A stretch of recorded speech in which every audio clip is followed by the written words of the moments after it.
ढोंगी बहू। प्रीति एक पढ़ी लिखी लड़की है जिसकी एक अच्छे घर में शादी हुई है।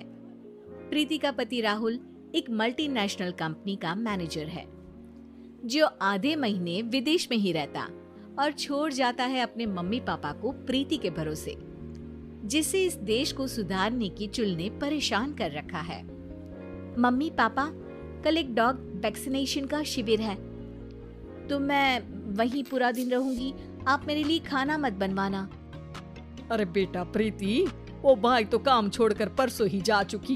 एक नई बाई देखनी पड़ेगी। माँ, आप तो जानती ही हो ना कि मैं कितना बिजी रहती हूँ। अगर कल मैं नहीं गई तो कुत्ते एडॉप्ट ही नहीं हो पाएंगे। देखिए, हम इंसान तो बोलकर अपनी तकलीफों को बता सकते हैं, लेकिन वो बेचारे, उन्हें हमारी ज्यादा जरूरत है मम्मी। अरे बोल के भी हम क्या हासिल कर पा रहे हैं। अब ठीक है बेटा, तू जा, मैं खाना बना लूंगी। ऐसा पहली बार नहीं हो रहा था। देश भर में जितने एनजीओज हैं, चाहे वो स्टूडेंट्स के अधिकार के लिए हो या गरीबों में खाना बांटने का काम हो, प्रीति सबसे जुड़ी हुई थी। रोज कहीं बाहर ही रहती थी, एक शिविर में नहीं तो दूसरे में, और छोड़ जाती थी अपने सास ससुर को उनके खुद के भरोसे। और जब कोई उसे कहे, अरे प्रीति, कभी तेरी सास का हाथ भी बटा दिया कर, तो उसका एक ही जवाब रहता था, देखो, हम लोगों को तो सब कुछ घर बैठे मिल जाता है। अगर आज मैं इस शिविर में नहीं गई तो पता नहीं कितने लोग सड़क पर आ जाएंगे। प्रीति को समझाना संभव ही नहीं था और ये बात उसके सास ससुर भी मान चुके थे। इसलिए सुबह सुबह सास ही किचन में खाना बनाने जाती है और देखती है कि घर में सब्जियां खत्म है। अरे प्रीति बेटा, सुन तो जरा। क्या हुआ मम्मी? मुझे बहुत लेट हो रहा है और आप तो जानते हो ना कि अगर मैं इस शिविर में नहीं गई तो। हाँ हाँ, कुत्ते एडॉप्ट ही नहीं हो पाएंगे, सब जानती हूँ।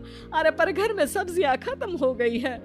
अरे जब तू वापस लौटे ना तब लेकर आना, ठीक है बेटा? ठीक है मम्मी, चलिए मैं चलती हूँ।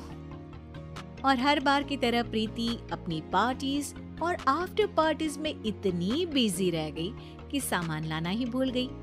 बात केवल सब्जियों की नहीं थी, लेकिन प्रीति हर रोज किसी नए शिविर में निकल जाती थी अपने सास ससुर को अकेला छोड़कर।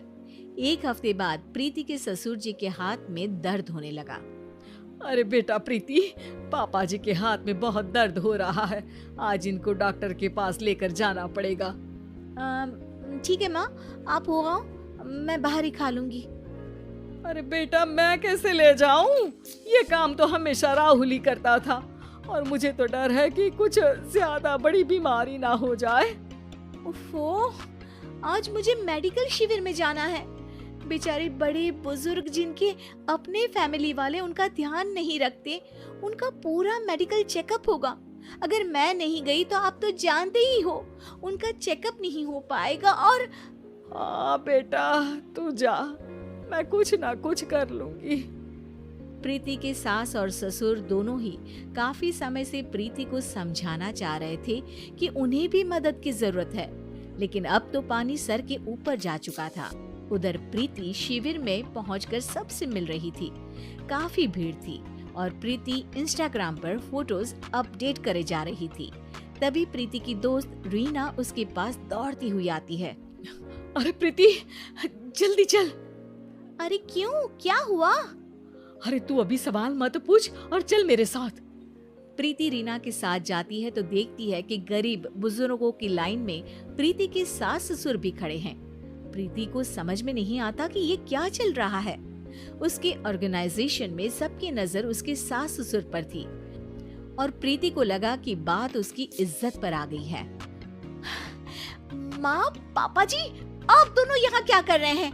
आप तो जानते हो कि ये शिविर गरीबों की मदद करने के लिए बनी है और आप इसका मजाक उड़ा रहे हैं इस तरह से लाइन में खड़े होकर। अरे बेटा, हम भले ही गरीब ना हो पर जरूरतमंद तो है ही।